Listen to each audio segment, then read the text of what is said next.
Bienvenidos amigos a una nueva edición de su programa Cara a Cara. Soy Alejandro Bermúdez, aquí desde los estudios en Denver, Colorado. Cada vez nos acercamos más al tiempo en que vamos a poder regresar a nuestros estudios en la costa oeste de los Estados Unidos, en Orange County. Como siempre, saben ustedes, pueden escribirnos con sus preguntas, con sus intereses y con las distintas propuestas que tengan, críticas inclusive, siempre son bienvenidas a nuestro correo electrónico caraacara@ewtn.com, caraacara@ewtn.com. Hoy día tenemos un invitado muy especial para hablar de un tema muy grave y que está, digamos así, en el trasfondo de la cantidad de problemas sociales, culturales, políticos que nosotros encontramos. Tengo al padre Carlos Pío Espán, que es un exorcista y que realiza un ministerio centrado en la liberación de los poderes del maligno. Padre, bienvenido al programa. Bueno, muchas gracias, Alejandro. Para mí es un gusto estar aquí con ustedes y poder compartir un poquito las experiencias o lo que necesitan para que puedan vivir mejor cristianamente y defenderse de los peligros que tenemos alrededor, ¿no? Padre, quisiera comenzar preguntándole un poco cómo se inició en este ministerio y cómo desarrolla actualmente su ministerio. Bueno, yo estuve estudiando en Roma en el año 92, 93, 94. Y ahí conocí al padre Gabriel Amort, del cual le empecé a ayudar en su ministerio de exorcismo. Estuve casi 3 años con él, acompañándole. Un exorcista aprende al lado de otro de experiencia, no se aprende con teoría, no se aprende con estudiar cosas nada más, porque el contacto directo, la práctica es muy importante. El demonio es muy astuto, es un ángel y tiene sus modos de confundir y de hacer tener miedo también cuando uno no conoce cómo se mueve. El padre Amort, hemos sido muy amigos, después seguimos en contacto siempre. Me ha formado en ese tema, de muy buena doctrina, un santo realmente. Y él un poco era la representación de la tradición de la exorcística, digamos, porque eso se transmite de alguna manera por experiencia de maestros. Él tuvo el padre Cándido como maestro, que está introducida la causa de beatificación, un gran santo amigo íntimo del padre Pío, el padre Cándido. Él fue el maestro del padre Gabriel Amort. Y bueno, yo cuando llegué a la Argentina, ni bien llegué, apareció un caso tremendo de una chica, un caso de película, porque de verdad ahí tuvimos una experiencia muy fuerte durante un año entero. Me ayudaban 12 sacerdotes, 12, 13, venían mucho a ayudar porque querían aprender y veían que era un caso tremendo, caso de levitación, de transformación del rostro, de cosas que uno parece película, ¿verdad? Donde se ha metido dentro de un perro, el perro se revolcaba, porque, o sea, el demonio decía, me voy a meter ahí antes que le digamos que no se metía. Una cosas extrañas de verdad, una fuerza impresionante. Y bueno, yo cuando conté este caso al padre Amor me dijo, uy, esto es para una universidad. Has empezado con la universidad, no con el kinder. Como empieza, y nos tocó eso. Y aprendimos mucho, gracias a Dios. Y a partir de ahí comenzó mi ministerio en el año 95 para adelante. Y bueno, ejercí ahí, lo ejercí después en Campeche, fui nombrado exorcista en la diócesis de Campeche, allí ejercí durante 3 años también, aquí donde estoy, en Tuxtla Gutiérrez, el que es actual presidente de la Conferencia Episcopal Mexicana, Monseñor Rogelio Cabrera López, me nombró exorcista oficial de la arquidiócesis de Tuxtla y he ejercido durante varios tiempos. El tema es que justamente yo venía aquí a fundar una congregación religiosa masculina y femenina y el tiempo ya no lo podía encontrar para este ministerio, pero me pidió el obispo que igual siguiera, que por favor al menos atendiera los sábados. Y bueno, cosa que fui haciendo durante otros 3, 4, 5, no, 5 años más aquí. Y hace un año ya que solo un caso que tengo y hago un poquito de oración de liberación, un poco porque el obispo prefirió que yo me dedicara más al tema de la fundación, que no estoy haciendo, pero sí hago todos los sábados liberación un poquito con algunas personas y un caso que tengo delegado de posesión por ahora. Es decir, que siempre he continuado hasta el día de hoy, ¿no? Esa es un poquito la historia. También he ayudado en Italia, en otros lugares, también en otros países que he estado me han pedido ayuda, incluso en Estados Unidos, en algunas parroquias que he estado, he ejercido ahí el ministerio, en otras diócesis también de aquí de México, en muchos lugares, digamos, ¿no? Donde he estado, he podido ejercer este ministerio. Padre, ¿cuál es la forma más habitual de actuar del demonio para los cristianos en general? Bueno, lo primero es la tentación que toca a todos. Hasta Cristo quiso ser sometido a la tentación. Seguramente María también ha sido tentada en cuanto a la parte espiritual, porque ellos no tenían desorden de la naturaleza, no tenían el fomes peccati que se llama, no tenían desorden en su naturaleza por el pecado original. Entonces solo podían ser tentados por la parte espiritual, contra la fe o contra la esperanza. Eso es para todos. Después, la labor que hace el demonio, lo que más se ve son vejaciones, pequeñas molestias de las personas. No llega a posesión, sino vejaciones. La persona siente cosas extrañas, los médicos no le encuentran explicación, aparecen cosas raras en el cuerpo, cosas que no tienen solución desde el punto de vista científico natural. Digo científico natural porque la teología es ciencia también, pero no natural. Entonces, yo estudié psiquiatría, psicología también, he dado clases a psiquiatras, a psicólogos, me han acompañado a muchos lugares y hemos aprendido juntos muchas cosas y ellos me iban mandando los casos también para purificar un poco, ¿no? Pero ya con el tiempo, yo llevo muchos años, 30 años, entonces ya uno viendo una persona ya sabe si está posesa, si tiene vejación, intuye, digamos, y sobre todo intuye si es alguna enfermedad psiquiátrica. Si yo veo un esquizofrénico, enseguida capto que tiene esquizofrenia, al menos eso lo capto. Pero puede ser que tenga esquizofrenia y a su vez esté poseso o tenga molestia, que por eso hay que tener también cuidado, no se dice esquizofrenia nada más, a ver, esquizofrenia, pero podría tener otra cosa, entonces uno hace una pequeña oracioncita para descartar y ya se queda tranquilo y le hace una dirección espiritual a la gente que viene así, a la familia también no los abandona, les ayuda espiritualmente a confesarse, llevar vida cristiana, diciéndole en este caso no está el demonio, pero siempre está tentando, por tanto hay que llevar una buena vida cristiana. Entonces, la mayoría de los casos que yo tengo son vejaciones después, y obsesiones diabólicas, que la obsesión no es obsesión natural, no es un trastorno obsesivo compulsivo, no son bipolaridades, no son problemas de esquizofrenia, etcétera. Son realmente obsesiones diabólicas que se distingue porque tiene una temática que se repite, tiene una lógica teológica de fondo y hay comportamientos que no tienen nada que ver con el trastorno obsesivo compulsivo, y bueno, ahí se distingue, ¿no? Y después los posesos, que ya son menos, pero son muchos. Yo he atendido muchísimos casos de posesión, porque me mandan de todas partes, después que pasan por psiquiatras, y que cuando llegan casi seguro que tienen algo. En cambio, cuando uno comienza el ministerio, se confunde si no tiene conocimiento de estas cosas, entonces se confunde y no sabe distinguir y le vienen muchos casos que no son de posesión, sino que son problemas, la gente cree tener algo, etcétera, que no es lo mismo que realmente tenerlo. Pero a mí me ha tocado que como tenía muchos psiquiatras, amigos, psicólogos, he tenido muchos contactos con ellos, me los mandaban y directamente yo me ocupaba casi todos los que venían. Yo digo un 70% de los que venían seguro tenían algo, hasta el día de hoy. Padre,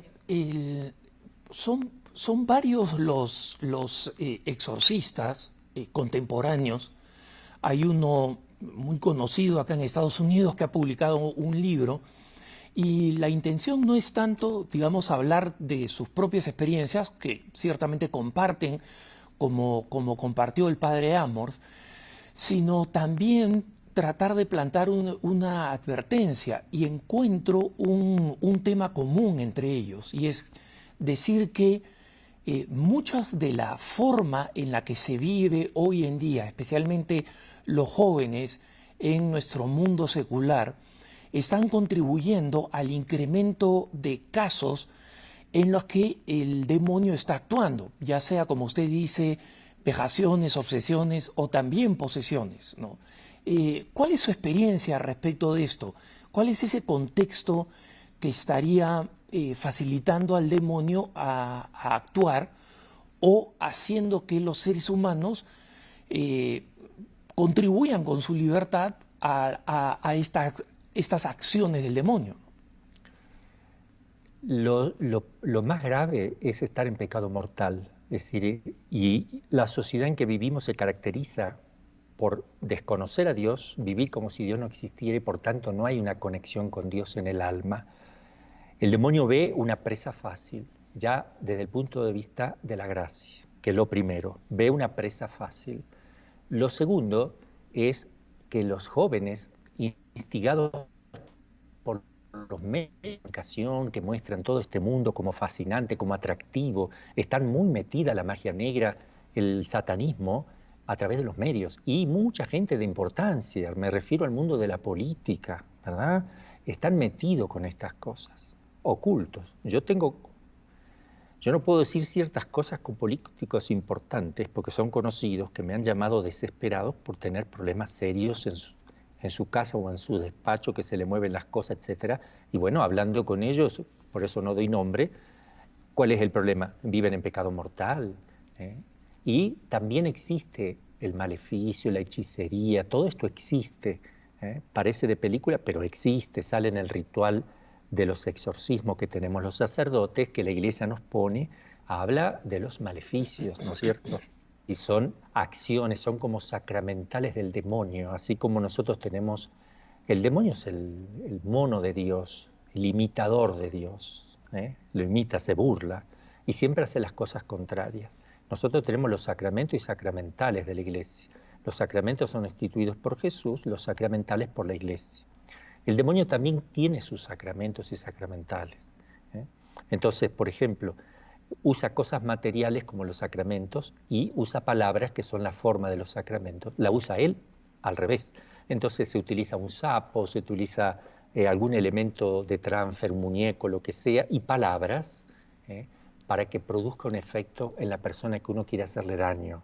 Incluso se habla de la magia blanca, que hacen eso para hacerle un bien, y no es así, porque la magia blanca y la magia negra son dos cabos de la misma pinza, son iguales, con distinto nombre, tanto la magia blanca como la negra. Después, otra cosa, los jóvenes son muy... la ignorancia es otra de las cosas que entran aquí. No hay conocimiento de la fe católica, no hay doctrina, entonces abrazan todo lo que les atrae. Aparece el Charlie Charlie, están detrás. Aparece el juego de los lápices, están detrás. Aparece la tablera Ouija, están metidos. Y a mí yo recibo gente que viene por estas cosas. Y después el mundo de la droga también. El aborto es una cosa tremenda, cómo está relacionada con la parte diabólica. Yo, sobre todo más con mujeres, pero también hombres, que fueron cómplices de aborto, no solo la mujer. Sí nos hemos encontrado mucho, y hay una conexión muy grande, porque el aborto es una muerte. El demonio, lo que es la muerte, él es amigo de la muerte. Todo lo que es negativo, lo que es matar, destruir al ser humano, que es imagen y semejanza de Dios, él está detrás. Y el aborto es una de las cosas, no es la más grave es el pecado mortal, pero entre las cosas naturales el aborto tiene su primer paso, que mataron niños inocentes. Pero lo que es la realidad espiritual son más graves, atención con eso. La lucha en el orden espiritual es mucho más grave que en el orden temporal, porque esos niños que asesinan, el niño no peca, el niño va a quedar en manos de Dios seguramente, pero hay de quien lo mata, hay de quien lo mata, ese es el problema. Entonces, ¿es grave el aborto? Sí, pero no tanto porque mataron, no tanto por el niño, sino por la persona que mata, porque el niño siempre está en manos de Dios y seguirá estando en manos de Dios, aunque es un mal objetivo para él. Sin embargo, el que comete un pecado, y eso es lo más grave, es el que realiza el aborto. Eso también es bueno siempre especificarlo. Hay de quien realiza un acto de matar a un inocente en las entrañas de su madre. Los niños inocentes, para que vea, fueron beneficiados. Los santos niños inocentes fueron beneficiados de alguna manera, están en el cielo, son canonizados por la Iglesia, pero hay de aquel por quien fueron asesinados. Padre, cuando usted señala este tema del aborto que es tan importante, obviamente, usted mismo dice el problema más grave, obviamente, es el pecado mortal, porque la total desconexión de Dios nos abre al mal y nos habitúa al mal, ¿no? Y siempre el hábito del mal es una bajada resbaladiza, ¿no?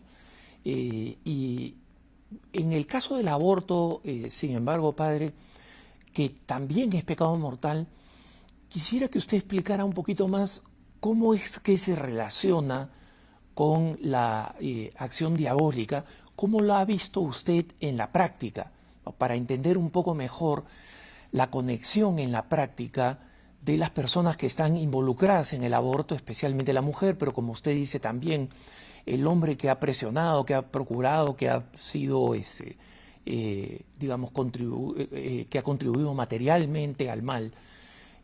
¿Cómo se conecta esto en su experiencia? ¿Cómo lo ha visto usted? Bueno, tuve muchos casos. Voy a poner un caso que es muy conocido, por eso no lo voy a nombrar, y tal vez cuando diga lo que diga, muchos sabrán quién es, pero yo no lo voy a nombrar. Una persona que se ofreció a Dios como víctima por los niños abortados. Después de un tiempo quedó poseso, con toda la gracia para poder llevar con amor todo eso, ciertamente. Yo fui llamado por el arzobispo de ese lugar para ir a hacer a ese lugar el exorcismo a esta persona. Le estuve haciendo y el demonio dijo lo siguiente: yo estuve gobernando aquí en México, era el dueño de México, hasta que vino esa que no la soporto, que bueno, la Virgen de Guadalupe, que me los quitó, me quitó mi reino, me echó a perder la obra, pero ahora son muchos sacerdotes que permiten, muchos laicos católicos que no tienen idea de lo que están haciendo, los que me favorecen. Cada vez que hay una víctima del aborto, esa sangre me da poder a mí. La sangre alimenta mi poder destructivo en México, fundamentalmente, y en el mundo entero. Y bueno, empezó a hablar así, me daba detalles, ¿verdad? Hay cosas que prefiero no decir, cosas fuertes, muy fuertes. Todas estas cosas yo las redacté y se las entregué al arzobispo que correspondía para que lo sepa. El caso de esta persona es un caso que por más que uno le haga exorcismo y exorcismo y exorcismo y exorcismo, no se va a ir, porque Dios quiere que esté ahí por una purificación y para salvar almas. Es clarísimo que hay casos así, hay santos que han estado así. Santa Gema Galgani estuvo posesa un tiempo, su director espiritual le exorcizaba, se le tiraba encima, escupía. También estuvo posesa la carmelita Ana de Jesús crucificado, que estuvo posesa todo el tiempo, murió posesa, y muchos otros santos que tuvieron eso. ¿Para qué? Para purificar primero sus pecados y después salvar muchas almas, porque entonces el demonio, yo tengo muchos casos, cuando sucede así que son víctimas, tengo casos donde dicen, yo le digo, te vas, sí, por favor, sácame de aquí, que no soporto este cuerpo, ya no lo que, porque la persona vive en gracia, practica la virtud, vive rezando, entonces el demonio tiene que aguantarse todo eso y pide que por favor lo saquen, y uno le pregunta, ¿por qué no te vas? No me permite el de arriba. ¿Y por qué no te permite el de arriba? Porque tengo que cumplir una misión, tengo que ser yo castigado, porque no lo soporto, y la persona tiene una misión que cumplir, pero ya no veo la hora de irme de acá. Esa es la síntesis. Se pueden encontrar uno con casos así. Entonces, yo le hago exorcismo igual, porque no sé si me está mintiendo el demonio, pero cuando yo veo a la persona que está viviendo bien, que es una mujer santa, un hombre santo, y veo coherencia, bueno, ahí entiendo. Y este caso que cuento es uno de ellos, donde yo creo que por gracia de Dios y porque Dios lo permite, esta persona padece esto. Incluso el Papa le ha hecho una oración. No sé, más no puedo decir. Padre, cuando una persona percibe que el demonio puede estar actuando de una manera extraordinaria, digamos, más allá de la tentación habitual, ¿qué es lo recomendable que haga esta persona? ¿Cómo se hace el discernimiento de si es solamente imaginación, un problema psicológico o realmente el inicio de una acción demoníaca? Bueno, una persona, ciertamente si le empieza a pasar eso, va a tratar de acudir a un sacerdote, que es lo que yo recomiendo, un sacerdote exorcista, o si no hay, al obispo. El obispo es el responsable, es el exorcista de la diócesis, y él sabrá delegar a quien corresponda. Si nota que empieza eso, es porque a lo mejor está fallando en su oración, está fallando en su vida de gracia, en hacer penitencia, en vivir cristianamente, o tal vez se esté metiendo con alguna cosa extraña, con que le lean las cartas, al pasarse huevo en el cuerpo, o ramearse, o meterse con espiritismo, o lo que sea. Hay que analizar a ver qué está pasando. Las vías pueden ser varias, pero cuando uno nota eso, inmediatamente una buena confesión de toda su vida, de todos sus pecados, y empezar a hacer oración, adoración al Santísimo, rezo del Santo Rosario. El rosario es un arma impresionante, impresionante, porque es como estar agarrado de la Virgen María, es el cordón umbilical que nos une entre corazón y corazón, madre e hijo, porque es una maternidad espiritual, donde cuando uno está rezando, María transmite todo lo que ella guardaba y meditaba en su corazón, lo transmite a través de ese cordoncito que es el rosario, y lo hace llegar a nosotros sin que nos demos cuenta, como cuando un niño va creciendo no se da cuenta que va creciendo, pero el alma se va fortaleciendo. Eso lo ve Dios, ve la belleza, y el demonio también lo ve y se aleja. Entonces el rezo del rosario, la adoración al Santísimo, la lectura de la Sagrada Escritura, el estudiar el catecismo urgente, porque si no hacemos cosas que están mal, estudiar el catecismo y hacer penitencia. Este punto es muy importante, porque no existe un acto de amor si no hay un acto de muerte de sí mismo. El amor real exige una muerte del propio tiempo, del sacrificio de uno, del dinero, de sus cosas. Entonces, no nos tenemos que confundir. Es fácil sentir que uno ama a Dios, pero no quiere decir que lo ames. Puedes sentir emocionalmente que estás bien con Dios, no quiere decir que lo estés. Estás con Dios cuando tú obras objetivamente lo que Jesús te ha enseñado y la Iglesia te está transmitiendo a través de los documentos, fundamentalmente la vida de la gracia, confesarse si es posible cada 15 días, y si es posible cada semana, aunque se enojen algunos sacerdotes por ahí que vienen muy seguido, bueno, tiene todo derecho el laico de confesarse seguido si es que necesita, ¿no? Cada 15 días estaría bien, por ahí cada 3 semanas, pero no más. Confesión frecuente, comunión frecuente, rezo del rosario, adoración, lectura de la Sagrada Escritura, meditación y estudiar el catecismo. Y hacer penitencia. No tener miedo de privarse de un postre alguna vez, no siempre. No tener miedo de no echar sal a la comida si ve que está salada, ofrece eso. Muchas cositas que hay a lo largo del día. Estás cansado, te vas a sentar, espera 10 minutos y ofrece un sacrificio al Señor. Levántate 10 minutos antes de la hora prevista y le ofreces eso al Señor. Báñate con agua fría alguna vez.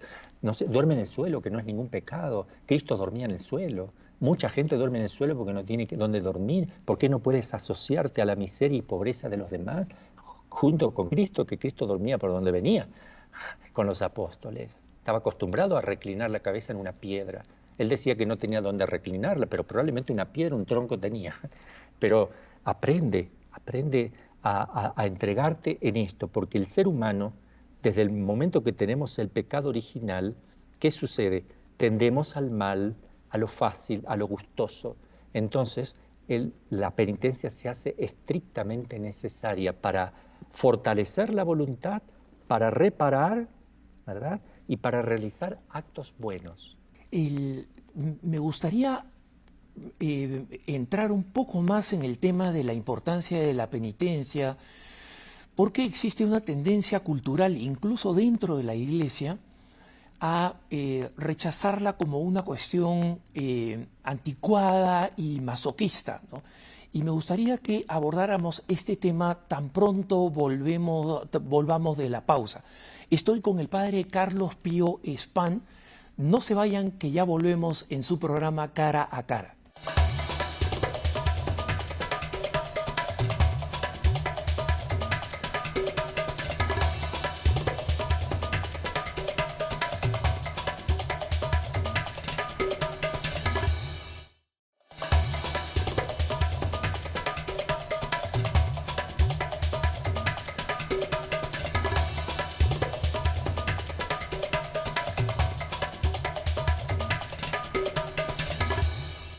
Estamos de vuelta con el padre Carlos Pío Espán y estábamos hablando un poco del tema de la penitencia y cómo el tema de la penitencia es despreciado frecuentemente en nuestra cultura e incluso al interior de la Iglesia como algo que es completamente anticuado, opresivo y que de alguna manera se contradice con el respeto a los, entre comillas, derechos humanos en ese aspecto, ¿no?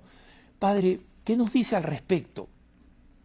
Bueno, ante todo hay que distinguir entre penitencia y sacrificios. La penitencia puede referirse a algo interior que es el arrepentimiento, el estar arrepentido de haber ofendido a Dios. Y también se utiliza para realizar actos de sacrificios. Me voy al sacrificio, que es más concreto. La Virgen de Fátima se apareció para pedir a los pastorcitos fundamentalmente sacrificios y oraciones. Está aprobada la aparición de Fátima. Y uno dice, ¿por qué entonces le pide a pequeños niños que hacían sacrificios grandes y les inspiraba cosas enormes, que se escandalizaría el mundo entero? Ahora, hay una realidad que el mundo no conoce o no quiere ver, y cuando la Iglesia hace penitencia, la acusan. Pero en realidad, en el orden natural, toda persona que quiere hacer algo positivo hace penitencia. Por ejemplo, un joven quiere ser médico. ¿Qué tiene que hacer? Estudiar. Y estudiar no es hacer penitencia, no es sacrificarse para levantarse, estar 2 horas estudiando y volver a estudiar y rendir un examen. Quien no hace ese sacrificio no será médico. Si nosotros vemos todo es así, todo el bien que queramos hacer supone un sacrificio. Eso está en la naturaleza de las cosas. Entonces, en la vida religiosa se pide, o un católico, o cualquier ser humano que quiere crecer espiritualmente, hace penitencia por 2 motivos o sacrificios. Uno, para reparar sus propios pecados, porque la fe nos dice que existe un purgatorio y también que hay un infierno. Tenemos que hacer penitencia para librarnos y no caer al infierno, pero también para ir purificando lo que vamos a tener que pagar en el purgatorio. Esto es doctrina de la Iglesia. Después, también hacemos sacrificios no solo por nosotros, sino por los demás, por la conversión de los pecadores, para que Dios utilice estas cosas preciosas, que son muertes de sí mismo. Dios las utiliza para que otros vivan. ¿Qué hace una madre? Muere para que un hijo viva. Siempre es muerte. Un grano de trigo tiene que morir para dar fruto. La muerte es algo natural. Somos hechos para morir. Morir no es terminarnos, sino privarnos de algo para un resurgimiento mayor. El paso a la vida eterna supone una muerte. Cada vez que haces un acto de amor supone la muerte. Por eso Jesús dice, quien quiera salvar su vida, la perderá. Quien la pierda por mí, la encontrará. Esto es, quien quiera salvar su vida porque vive para sí mismo, haciendo todos sus gustos personales, desconociendo que hay un pecado original que nos tiende al mal naturalmente, ese morirá. Pero el que muera por mí, la encontrará. El que se sacrifica. El que busca morir a sí mismo para dar, como el grano de trigo. Ya le digo, en la medida que morimos, en esa medida podemos dar. El amor auténtico es diametralmente opuesto a la muerte que yo hago. Si yo hago un acto de muerte grande, el amor será mucho más grande. Por eso el martirio La muerte por Cristo es el máximo de los sacrificios, porque estoy dando mi vida por Cristo o por una verdad de fe, y es la máxima de la recompensa, porque no existe amor más grande que dar la vida por los amigos. Y el acto de martirio es el acto supremo y tiene un premio especial en el cielo, una corona especial.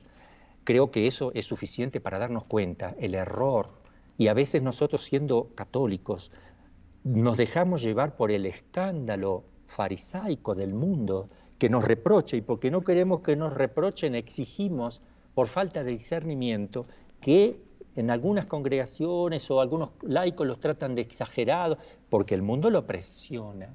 Y es el ambiente que estamos viviendo. El mundo está presionando permanentemente porque no le gusta que hablemos de Dios, no le gusta que hablen del infierno, del pecado, de la gracia, de la penitencia, del ayuno. El ayuno es sumamente importante y es una de las más hermosas penitencias que podemos hacer. Y la Iglesia lo coloca como precepto. Es decir, que no estamos inventando nada. Si la Iglesia me pone como precepto el ayuno. Y es una tradición católica en todos los padres de la Iglesia, en toda la tradición de la Iglesia, la penitencia, especialmente de las penitencias, la que primero tiene el primer lugar es el ayuno. Y la oración prolongada también, ¿no? Espero que le haya servido para lo que usted pensaba que podía yo clarificar. Muchísimo, padre, muchísimo. Creo que usted toca el centro del asunto, y es que si de verdad somos católicos, no creemos los argumentos del mundo, creemos en la sabiduría de la Iglesia, que nunca ha cambiado, ¿no? Me gustaría entrar ahora a otro punto, y es el de algunas prácticas que están como en el terreno gris, digamos.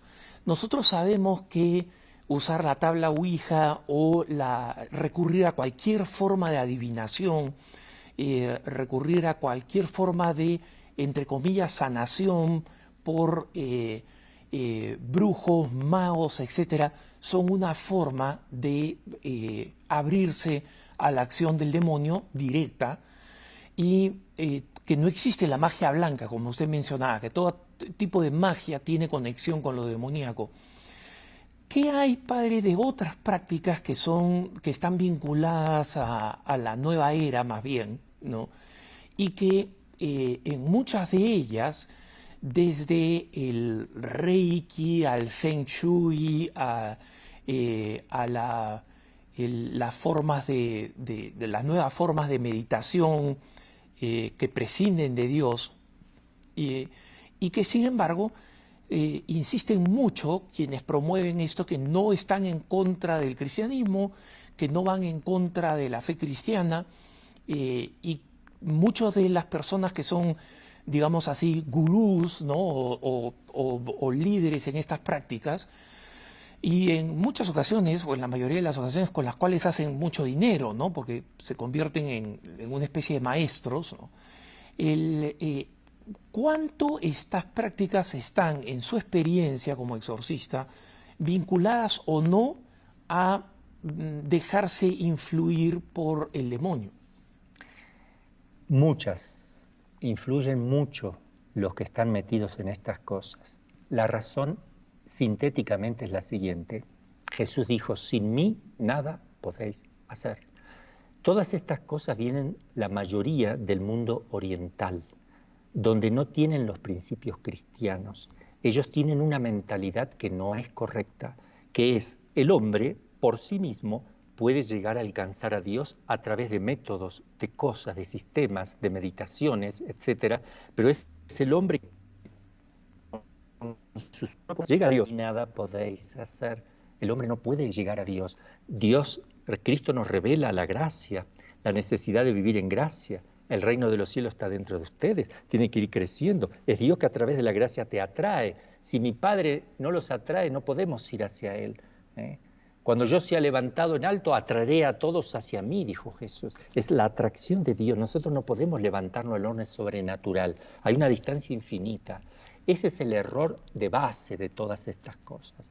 De los imanes que le atribuyen poder. todo lo que uno atribuye poder a la materia, más allá de lo que la materia misma puede, científicamente hablando, significa vana observancia, es superstición y es pecado. Todos los poderes que yo le atribuyo a algo material, más allá de lo que él puede hacer, él no puede saber qué me pasa en mi organismo. Por favor, una piedra, un imán, no puede darme éxito en el amor. Por favor, no hay una conexión entre lo meramente material, inanimado, y la parte psicológica, espiritual, incluso sobre el futuro. Te va a ir bien en el amor, pero por favor. Entonces, estas cosas ofenden mucho a Dios, porque de fondo está eso. Yo creo en la materia, yo creo en las cosas terrenales. En la tierra encuentro el poder. Es idolatría en el fondo, ¿eh? Nosotros nos podemos dar culto a la tierra, no podemos dar culto a los objetos terrenales. Solo a Dios le damos culto, ¿verdad? Y damos la vida por eso. No tenemos que dar poderes que vayan más allá de lo que las cosas en sí mismas tienen. Hay cosas, algunas piedras que pueden tener algún influjo, pero que me lo muestren científicamente, ¿verdad? Si me muestran científicamente cómo es la relación causa y efecto entre esta piedra y lo que produce, si está en el orden de la naturaleza, de una materia inanimada y tiene su explicación científica, adelante, como una hierba, las hierbas buenas que nosotros encontramos, un té, perfecto, Dios ha puesto en la naturaleza esa cosa, las aguas termales que ayudan para la artrosis, la artritis, el reuma, ayuda. Tienen propiedades naturales explicadas científicamente.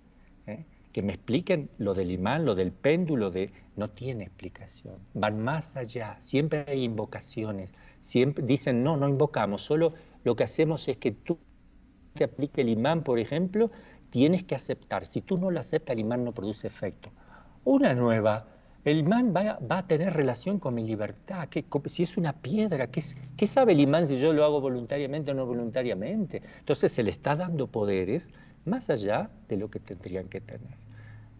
Y eso hay que tener mucho cuidado, se está expandiendo mucho todo esto, es el sincretismo dentro de la iglesia que se acepta porque nadie dice nada, todo lo toman como una exageración, el Halloween mismo, no, esa exageración, ¿qué le hace que se pinten un poco?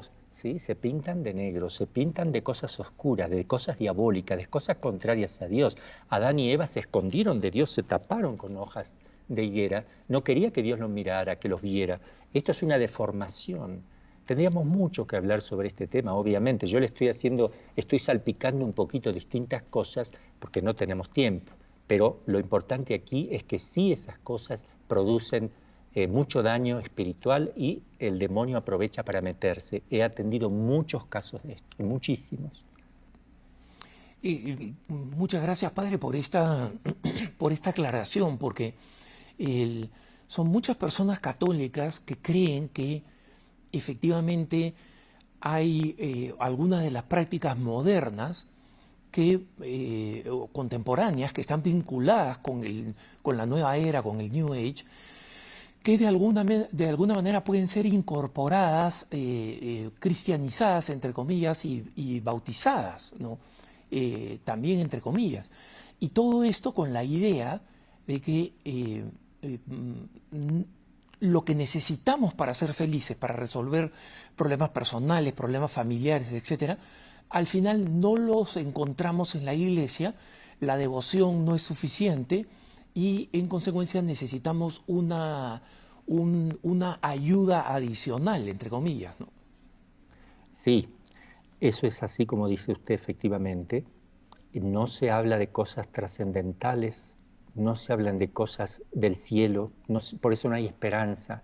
Yo estoy dando ahora un curso de escatología, que lo vamos a subir dentro de un mes, dos, a las redes, con los apuntes y todo, donde hablamos de la muerte, separación del alma y del cuerpo, qué es el alma, cómo actúa separada del cuerpo, qué es el juicio particular, qué es el juicio universal, qué es el purgatorio, cómo viven allí las almas, en qué consiste eso, qué es el infierno, cómo viven allí, qué es el cielo, cómo se vivirá, cómo se gozará con el cuerpo, la resurrección de la carne y luego el gozo eterno incluso con el cuerpo, las dotes del cuerpo glorificado, cuáles serán, cosas hermosísimas que hay para hablar, para que aumente la esperanza, la caridad, el deseo de dar la vida por Cristo.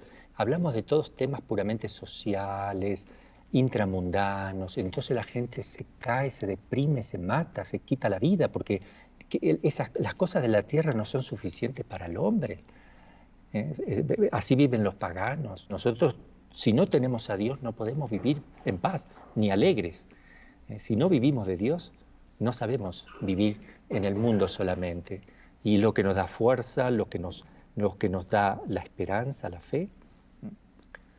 Una persona que ha sufrido algún tipo de acción del maligno que no haya sido la posesión propiamente, pero alguna de otra forma que ha requerido una oración de liberación.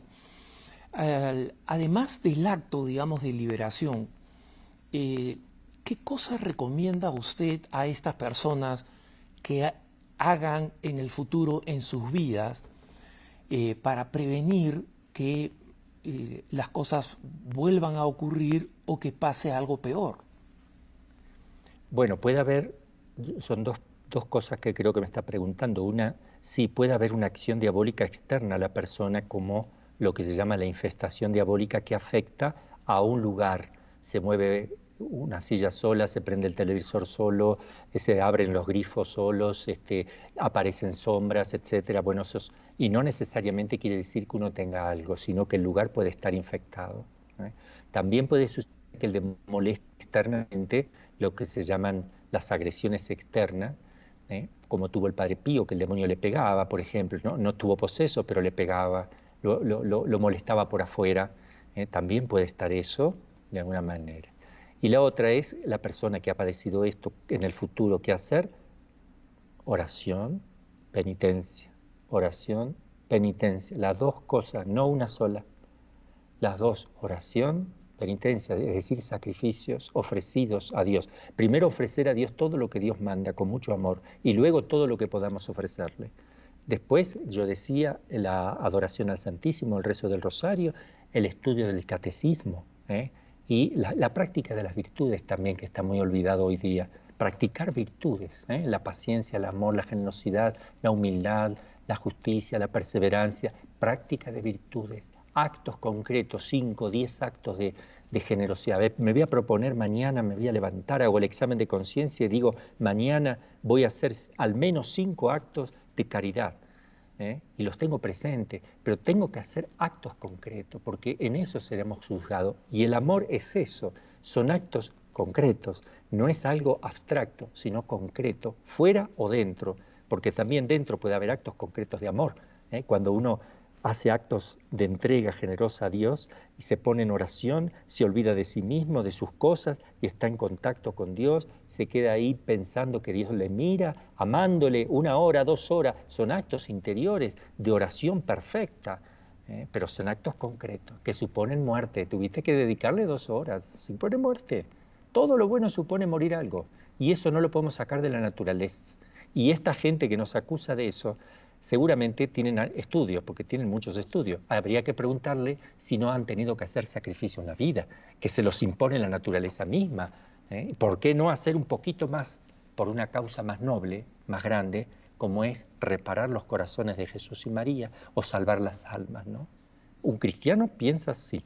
Y para nosotros esto es la realidad máxima, poder glorificar a Dios, reparar su corazón, el del corazón de Jesús, el corazón de María, y salvar almas. Esto es lo fundamental de la Iglesia, para eso somos católicos, para eso Dios nos llamó a la vida de la Iglesia, y esta es la misión número 1, salvar almas. Padre,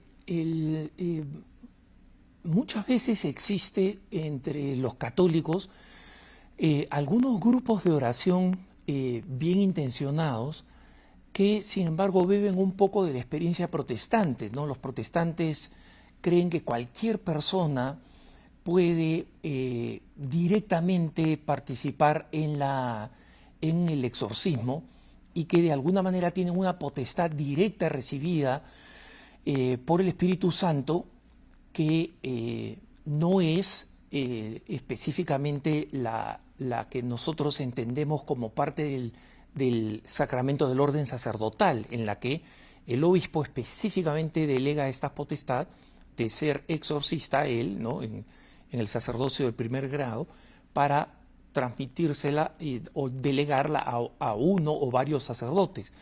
Estos grupos con estas perspectivas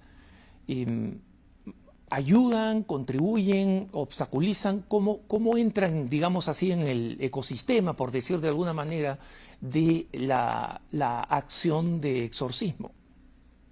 A veces son un obstáculo porque enturbian y oscurecen y hacen que el exorcismo pase a ser una cosa totalmente manoseada, sin tomarle en consideración lo que significa un sacramental.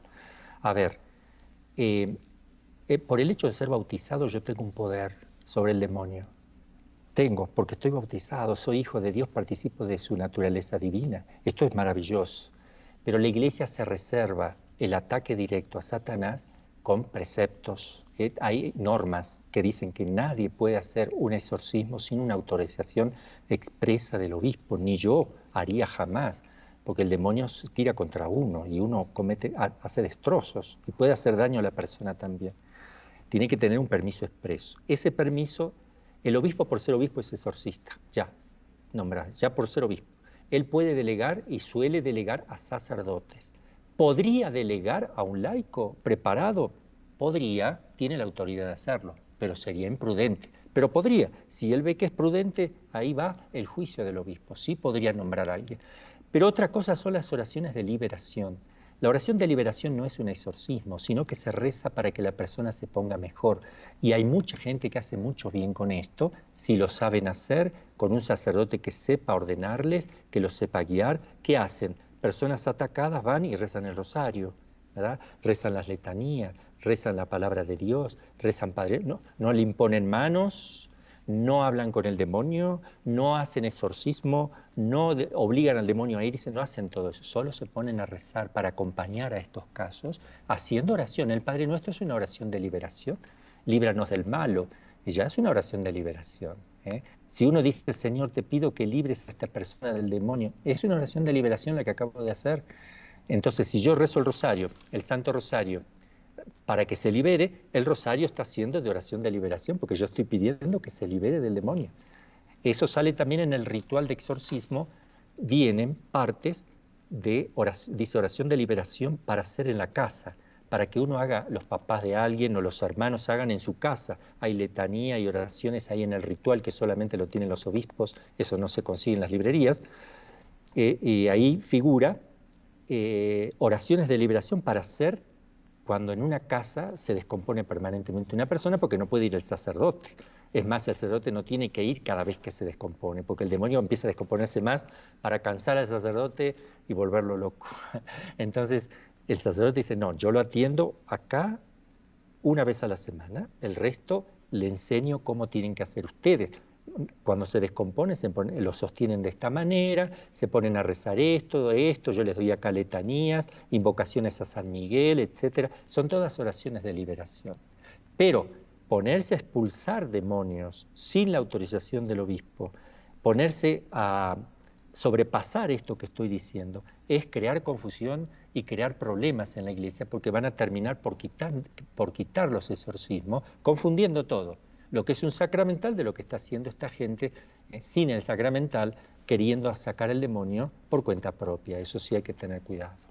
Padre, en los 2 últimos minutos del programa, ¿podría hacernos una última exhortación sobre la importancia de saber que el mal existe y que actúa, pero que la gracia